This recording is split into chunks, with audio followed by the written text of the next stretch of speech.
Hello everyone, welcome back to my YouTube channel. I am Faiza Siddiqui and today we are going to talk about individual differences. This is our third class of CTET today here. सबसे पहले हम जानेंगे what is individual difference.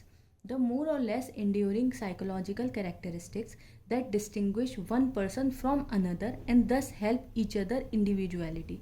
इसका क्या मतलब है कि एक इंसान दूसरे इंसान से किस किस तरीके से अलग है, कितना विभिन्न है. मतलब कोई भी एक इंसान दूसरे इंसान की तरह नहीं हो सकता. ये इंडिविजुअल डिफरेंस है. पूरी दुनिया का कोई भी एक आदमी दूसरे इंसान की तरह पूरा होल हार्टेडली 100% नहीं हो सकता. ठीक है, किसी की ब्राउन आइज़ होंगी तो किसी की ग्रीन आइज़ होंगी, किसी के कर्ली हेयर्स होंगे तो किसी के सिल्की हेयर्स होंगे, किसी की हाइट बहुत अच्छी होगी तो किसी की हाइट नॉर्मल होगी, कोई बहुत थिन होगा, कोई बहुत साइज़ में ज़्यादा होगा.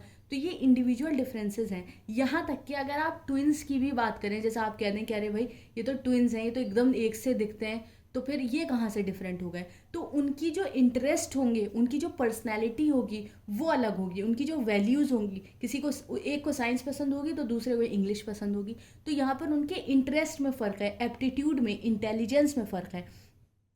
तो किसी भी एक चीज़ में अगर फ़र्क आ गया तो वो डिफरेंट ही तो हुए ना.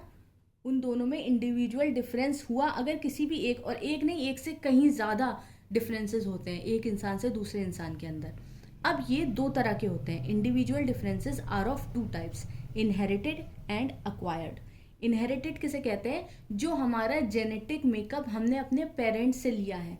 इनहेरिटेड का मतलब है जो genes generation to generation pass on होते चले आ रहे हैं, हमारे एंसेस्टर्स से जो आ रहे हैं और हमारे डिसेंडेंट्स तक जाएंगे, वो इनहेरिटेड ट्रेट्स होते हैं. फॉर एग्जाम्पल, अगर किसी की मम्मी की आंखें जो हैं वो ब्राउन है और उनकी बेटी की भी आंख ब्राउन हो गई, तो ये इनहेरिटेड ट्रेट हुआ कि उस डॉटर ने अपनी मदर से ये ट्रेट लिया है. या किसी के फादर के हेयर्स कर्ली हैं और बेटी के भी कर्ली हैं या बेटे के कर्ली हैं, तो ये इनहेरिटेड ट्रेट हुआ कि ये पेरेंट्स से जीन्स हमें मिले हैं, ये जो जेनेटिक मेकअप है. तो ये जो जेनेटिक मेकअप है जो हम अपने पेरेंट्स से बाय बर्थ लाते ही हैं, उन्हें इनहेरिटेड कहते हैं.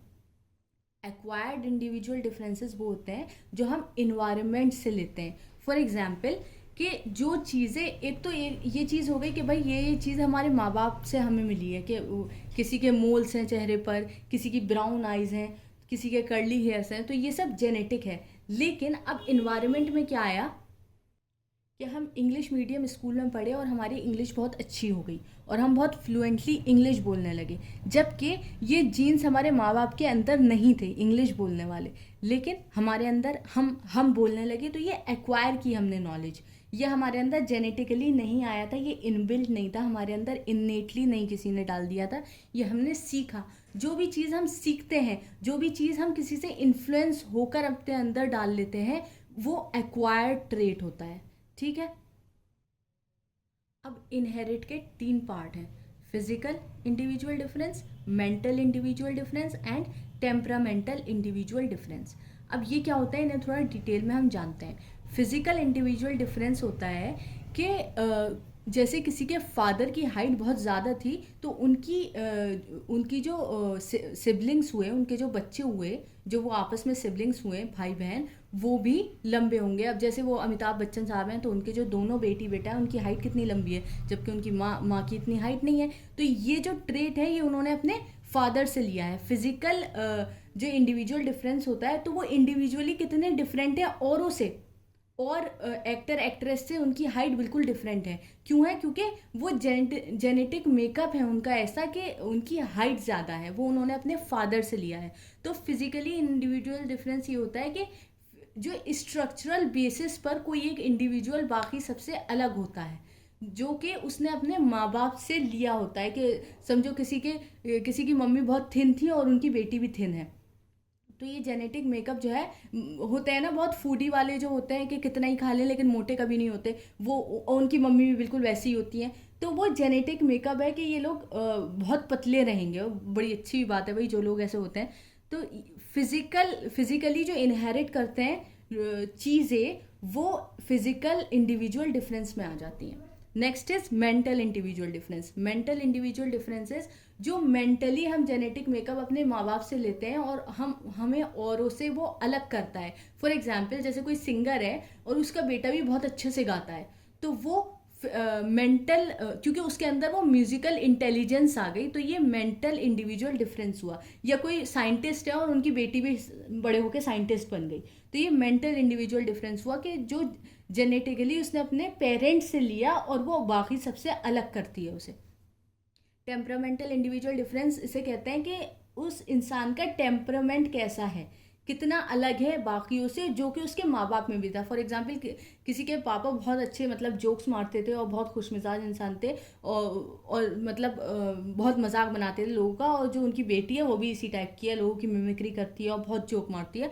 अब जैसे जॉनी लीवर और जेमी लीवर उसकी जो बेटी है, तो वो दोनों बिल्कुल सेम सेम है, एकदम सेम हरकतें करते हैं। तो ये क्या हुआ, temperamental individual difference. Jamie Lever औरों से कितनी अलग है, और लेकिन वो अपने फादर से एक हद तक बहुत मिलती जुलती है, सिर्फ टेम्परामेंटल इंडिविजुअल, सिर्फ टेम्परामेंटल वाले लेवल पर।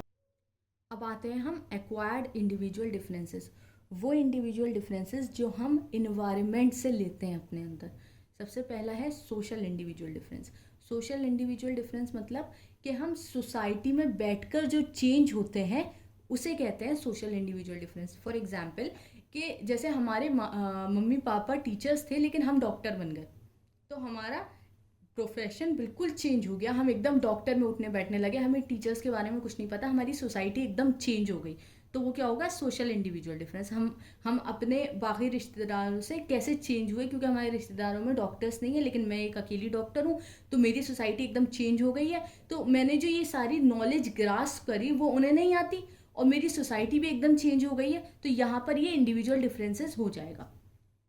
Next is cultural individual difference. अब कल्चर एक तरह से जगह, हर जगह का एक अपना अलग कल्चर होता है। डिस्पाइट ऑफ द रिलीजन, मैंने ये देखा है, despite of the religion culture जो है वो अपनी अपनी लैंड का अलग अलग होता है। फॉर एग्जाम्पल हम जितने देसी लोग हैं उनका कल्चर एकदम अलग है वेस्टर्न से, ठीक है, वो अलग बात है। अब बहुत सारे लोग कॉपी करने लगे हैं, लेकिन असल में जो हमारी वैल्यूज़ और नॉर्म्स हैं वो एकदम अलग हैं बाकी सब जो ये वेस्टर्न कल्चर है उससे, ठीक।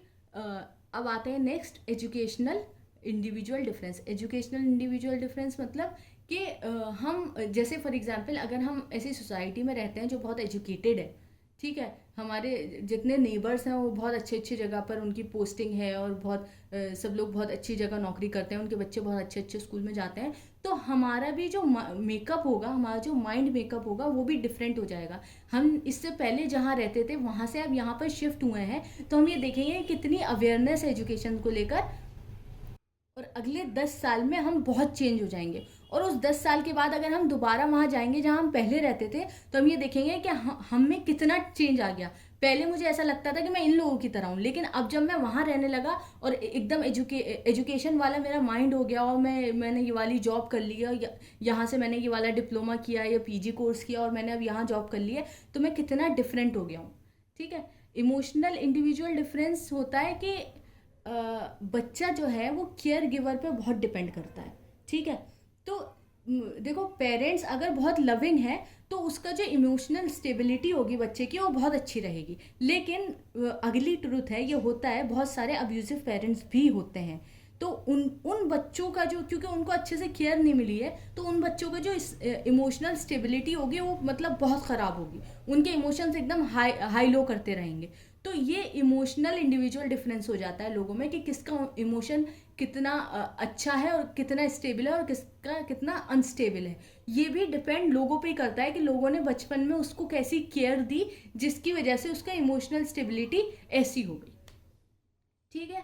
तो ये थे हमारे टाइप्स। अब आते हैं causes of individual differences. Causes क्या क्या है, हेरिडिटी एंड इन्वायरमेंट।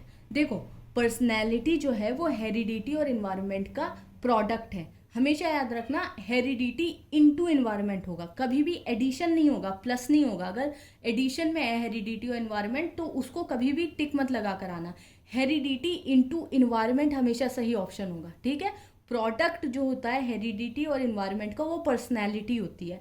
हेरिडिटी मतलब हमारा नेचर हमने कैसा लिया है, इनहेरिट किया है, और इन्वायरमेंट मतलब कितना नर्चरिंग है हमारा इन्वायरमेंट, ठीक है। अब ये इमोशनल स्टेबिलिटी वाले मामले में कि वो केयर गिवर हमसे कितने, हमारे ऊपर कितने नर्चरिंग थे, कितना उन्होंने नर्चर किया हमें कि हमारे इमोशनल स्टेबिलिटी हुई या नहीं हो पाई।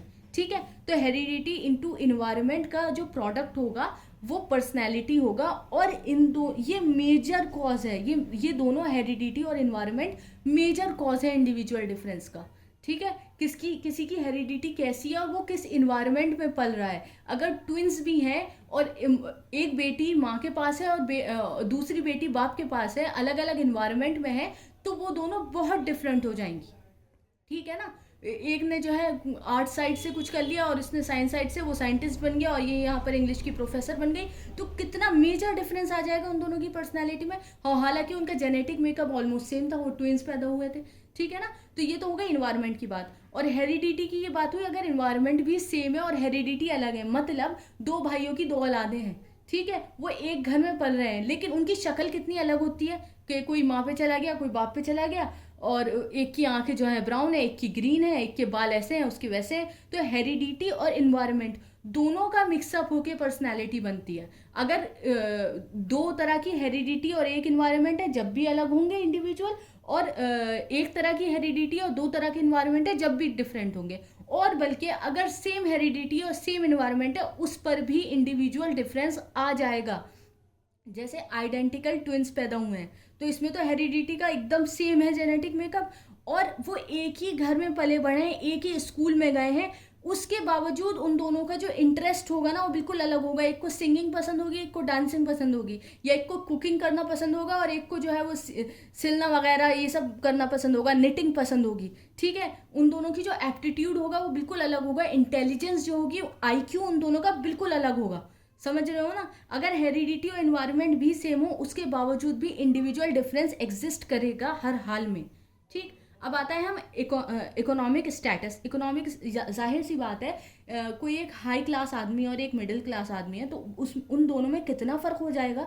एक हाई क्लास आदमी की जो शादी होती है और एक मिडिल क्लास आदमी की सिर्फ एक छोटा सा एग्जाम्पल शादी पर ले लो, तो कितना डिफरेंस आ जाता है उन दोनों में। तो मतलब उनकी सोच में, उनके पहनावे में, उनकी ज़िंदगी में कितना फ़र्क होगा। ठीक, influence of caste, race and nationality.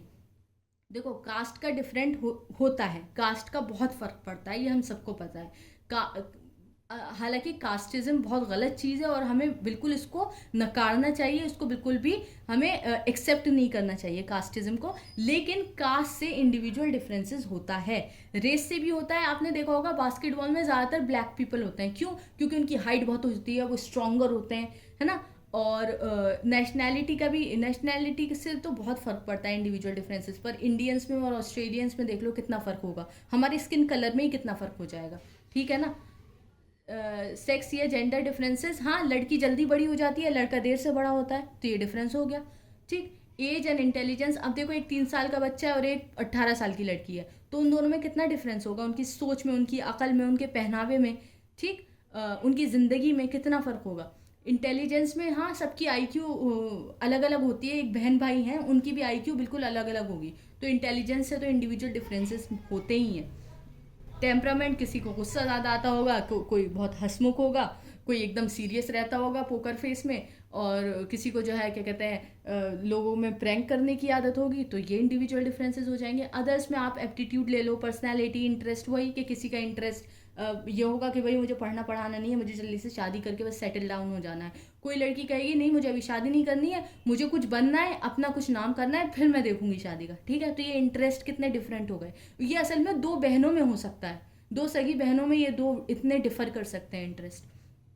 Aptitude बिल्कुल अलग डिफरेंट हो सकता है लोगों का, पर्सनैलिटी तो बहुत डिफर करती है। तो ये हो गए हमारे causes. Next is how to respect individual differences in a classroom. अब आप एक टीचर हैं और आपकी बिल्कुल विभिन्न क्लास है, ठीक है, एक तो गर्ल्स और बॉयज़ हैं, अलग अलग कास्ट से हैं, रेस भी आपको अलग अलग दिख रही है, तो आप उसको रिस्पेक्ट कैसे करेंगे उनके इंडिविजुअल डिफरेंसेस को। कोई हिंदी मीडियम से है, कोई इंग्लिश मीडियम से है।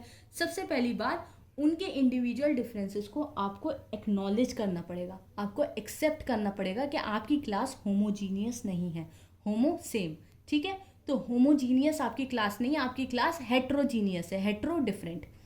तो आप सबसे पहले अपने अंदर ये एक्नॉलेज करेंगे, उस बात को एक्सेप्ट करेंगे कि आपकी जो स्टूडेंट्स की क्लास है वो हेट्रोजीनियस क्लास है, और आपको जो इंस्ट्रक्शंस देने हैं वो डिफरेंशिएटेड इंस्ट्रक्शंस देने हैं। ये टर्म बहुत अच्छे से याद रख लेना, डिफरेंशिएटेड इंस्ट्रक्शंस आ जाती है ये टर्म कई बार सीटेट में, ये फेवरेट एकदम उनका वो है टर्म। डिफरेंशिएटेड इंस्ट्रक्शंस मतलब फॉर एग्जाम्पल कोई किसी बच्चे को सुनने में थोड़ी सी प्रॉब्लम हो रही है, उसको हियरिंग इम्पेयरमेंट है, तो आप उसको बोलोगे तुम आगे आकर बैठो, और उसके खातिर आप थोड़ा सा तेज बोलोगे। इसे कहते हैं कि आप एक्सेप्ट कर रहे हो, रिस्पेक्ट कर रहे हो, एक्नॉलेज कर रहे हो इंडिविजुअल डिफरेंसेस को। कि कोई विजुअली इम्पेयर्ड बच्चा है, मतलब उसकी विजुअली इम्पेयर्ड मत कहो, उसकी आईसाइट बहुत वीक है, मतलब बहुत वीक है कि उसको थोड़ा पीछे से नहीं दिखाई देता है। तो और आपकी क्लास में रोटेशन चलता है, आप बच्चों से कहते हो कि रोटेट करो, जो सबसे पहले आया है आज बेंच में कल को वो सबसे लास्ट में बैठेगा। तो यहाँ पर आप इंडिविजुअल डिफरेंस को कैसे रिस्पेक्ट करोगे?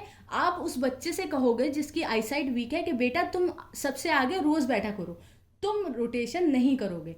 अब कोई कहेगा कि यार ये तो इक्वालिटी नहीं हुई। इक्वालिटी नहीं, जब डिफरेंसेस होते हैं, जब हेट्रोजीनियस ग्रुप होता है तो उसमें इक्वालिटी नहीं हम यूज़ करते, उसमें इक्विटी यूज़ करते हैं। इक्विटी का मतलब है कि जो सबसे आगे बच्चा बैठा है जिसको थोड़ी सी प्रॉब्लम है देखने में, और जो सबसे पीछे बच्चा बैठा है वो एकदम नॉर्मल देखता है, वो दोनों को ब्लैक बोर्ड सेम दिख रहा है, तो ये इक्विटी हुई। और अगर वीक वाले बच्चे को हम पीछे बिठा देंगे और नॉर्मल को आगे बिठा देंगे तो आगे वाले बच्चे को एकदम क्लियर दिखेगा और पीछे वाले बच्चे को बिल्कुल नहीं दिखेगा। तो ये कहाँ की इक्वालिटी हो गई? समझ रहे हो ना बात को? तो सबसे पहले हमें एक्नॉलेज करना होगा, रिस्पेक्ट करना होगा, एक्सेप्ट करना होगा इंडिविजुअल डिफरेंसेस को, और फिर हमें डिफरेंशिएटेड इंस्ट्रक्शंस देने होंगे अकॉर्डिंग टू द क्लास कि किस किस तबके के बच्चे बैठे हैं, उसके हिसाब से हमें बोलना होगा। फॉर एग्जाम्पल एक बच्चा आपकी क्लास में हिंदी मीडियम का आया है, न्यू एडमिशन है, आप अब तक अपनी क्लास में इंग्लिश में बात करती थी, लेकिन अगर आप इंग्लिश में ही अपना लेक्चर देंगी तो उस बच्चे को समझ में नहीं आएगा। तो आप क्या करेंगी? आप एक तो उसके इंग्लिश के टीचर से बात करेंगी कि देखिए ये जो बच्चा है थोड़ा वीक है, आप इस पर अलग से ध्यान दीजिए, ठीक है, आप उसको एक्स्ट्रा होमवर्क दीजिए, एक्स्ट्रा उससे मतलब उसको समझाइए, उसको पढ़ाइए, जितना आप औरों को पढ़ाती हैं उससे ज़्यादा इसको पढ़ाइए। और अपनी क्लास में आप बाइलिंगुअल इंस्ट्रक्शंस करिए, बाइलिंगुअल लेक्चर कर दीजिए अपना, कि इंग्लिश में पढ़ाकर फिर उसको थोड़ा सा हिंदी में समझाएं, ताकि वो जो बच्चा है ना उसको हिंदी में समझ में तो आए और वो थोड़ी बहुत इंग्लिश भी सीखना शुरू कर दे, ठीक है ना। इसे कहते हैं differentiated instructions. Next is encourage students, मतलब आप बच्चों को इनकरेज करें हेट्रोजीनियसली पढ़ने के लिए, मतलब आप ग्रुप बनाएं, ग्रुपिंग बनाएं, और ये नहीं कि होमोजीनियस ग्रुप्स बना दिए कि जो एक तरह के एक सोसाइटी के बच्चे हैं उन्हें अलग कर दिया, या जो एक रिलीजन के बच्चे हैं उन्हें एक अलग ग्रुप में कर दिया, ऐसे नहीं। हेट्रोजीनियस ग्रुप्स बनाइए, जो अलग अलग तरीके के बच्चे हैं उन्हें एक ग्रुप में करिए, ताकि वो उन्हें एक्सेप्ट करना सीखे। जो हाई क्लास का बच्चा है और जो मिडिल क्लास का बच्चा है उनमें दोस्ती हो, वो आपस के कल्चर को जाने, उनकी वैल्यूज़ को जाने, और उन्हें पता चले कि आगे चल के फ्यूचर में हमें कैसे कैसे लोग मिल सकते हैं और उनका कैसे सामना करना है, उन्हें कैसे फ्रेंडली नेचर से बात करनी है, कैसे इंगेज करना है उनसे, ठीक है ना। अगर अभी से आप उन्हें अलग कर देंगे तो वो बड़े होके फिर क्या करेंगे? बचपन से ही बच्चे को ये सिखाना चाहिए, उन्हें इंकरेज करना चाहिए कि आपस में बैठो और जितने हेट्रोजीनियस बच्चे हैं उन्हें आपस में बिठा के उनसे दोस्ती करवाओ, ताकि वो जाने आपस में एक दूसरे के बारे में, ठीक है। So that was all for today. If you enjoyed this video then you can like, share and subscribe my channel, and thank you for watching.